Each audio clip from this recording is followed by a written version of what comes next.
Hi, Цаникагийн channel тавтай морил.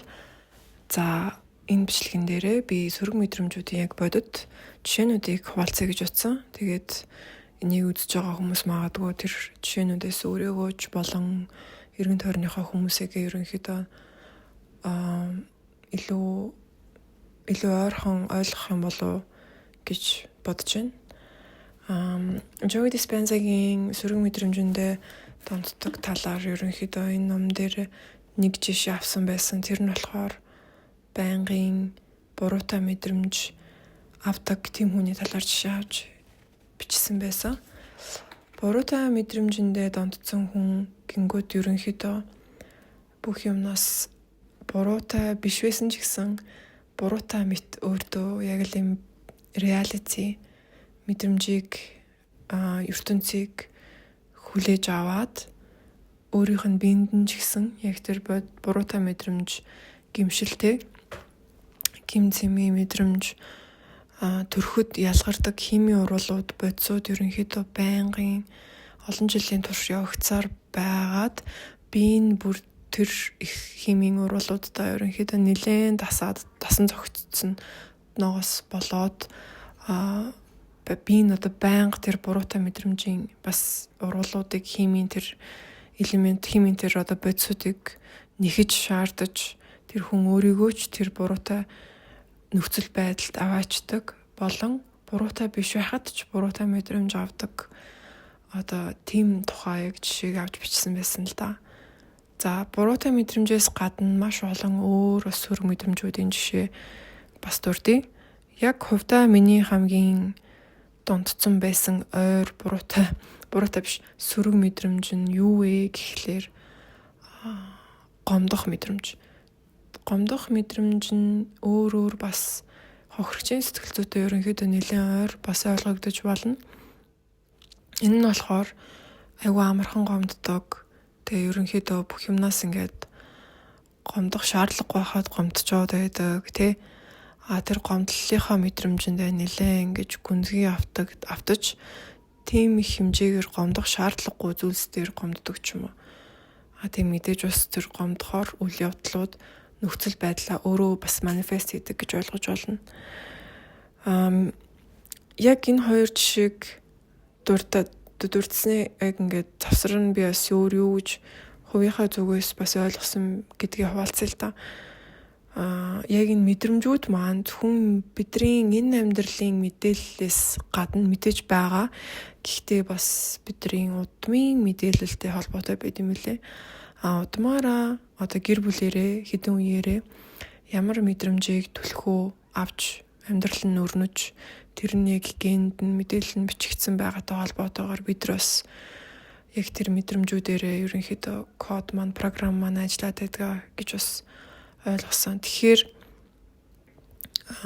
энэ дээр сонирхолтой зүйл нь юу вэ гэхээр хэрвээ та өөрийнхөө хүүхэдтэй тий одоо удмаа өргөжлүүлэхдээ тэр мэдээллийг өргөлжлүүлмээргүй одоо жишээ нь тэр гомдох мэдээлэл манай удамд манай үед ингээд маш олон үеэрээ ингээд copy paste хийгээд давтагдаад хүн бүр яг тийм комплекстэй амьдралаа гэхэд би тэрийг таслан зогсоогоод өөрийгөө ангаагаад тэр мэдээллийг өөрчлөөд гомдох мэдээллээ тий гомдох тэр код програмыг өөр юм за жишээ нь талархдаг тийм state of being буюу яг юм мэдрэмжийн гол итгэл үнэмшил код програм болгож өөрчилж би чадах юм бол миний хүүхдэд тэр гомдох мэдээлэл буюу одоо тэр гомдох мэдрэмжэндээ донтох мэдээлэл дамжихгүйгээр юмд талархдаг код сууна гэсэн үг. Тэгэхээр яг энэ сэдв бас яагаад надад маш сонирхолтой санагдсан бэ гэхлээр мэдээж өөрийгөө өөрчлөхөөс бас мэдээж гадна өөрийнхөө үргэлжлэлийг би илүү сайжруулж одоо гаргах боломжтой гэдэг нь надад бол айгүй сонирхолтой санагдсан л та. За өөр сөрөг мэдрэмжүүдийн жишээ бас хуваалцаж дурдъя. Уур уцаар. За энэ бол Монголд бас маш их түгээмэл байдаг сөрөг мэдрэмж гэж бодож чинь та бүхэн бүгдээрээ бас санал нийлж байгаах. Ерөнхийдөө байнгын одоо уурлах, байнгын бусдад дургуун хүрэх ч юм уу те ерөнхийдөө энэ мэдрэмж нэлээд маш олон хүмүүс түгээмэл байдаг байх. За энэс гадна бас шууд бодлоорж ирж байгаа сөрөг мэдрэмж бол шүүмжлэмтгий мэдрэмж. Шүүмжлэх болон буруутгах. За бусдыг буруутгах, бусдаас хайх, бусдыг шүүмжлэх. Энэ бол ингээд интернетийн ертөнцид хүртэл бүр маш түгээмэл байдаг. Хаашаач харсан те энийг ингээд элбэгээр харж болохоор тийм маш олон хүмүүст байдаг мэдээлэл яваад байгаа монголчуудад.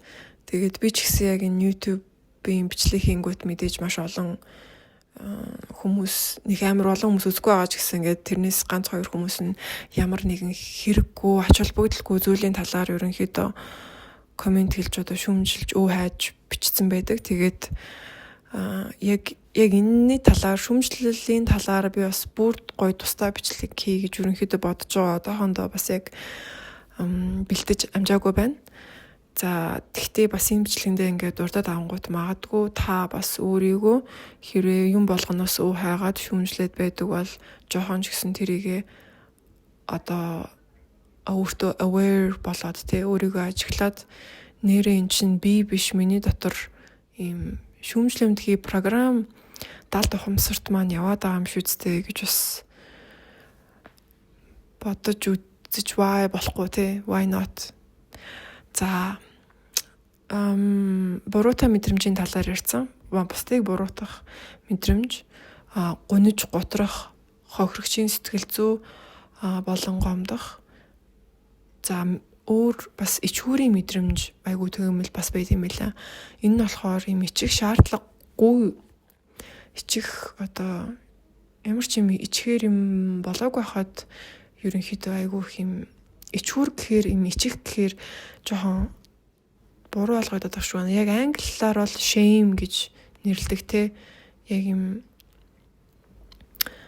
арай юм сөрөг талын ичхүүр гэх юм уу шившиг гэх үү. Тэр мэдрэмж бас нэлээд төгөөмөл өгдөг байх. Тэгээд энэ мэдрэмж бол маш олон хүмүүсийг өөрсдөө байхад нь блок болж өгдөг байх.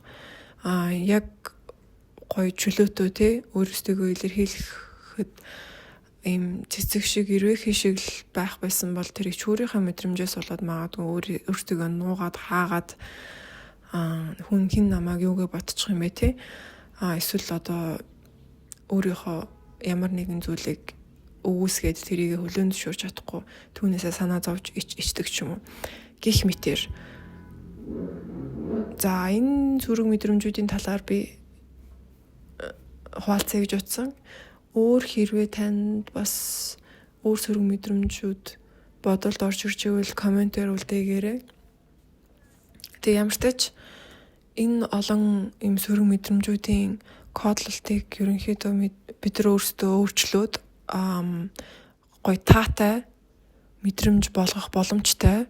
Энэ дээр яг бас нэмэлтээр юу дурдмаар байна вэ гэхлээр toxic буюу одоо fake positivity бол энэ дээр ажиллахгүй.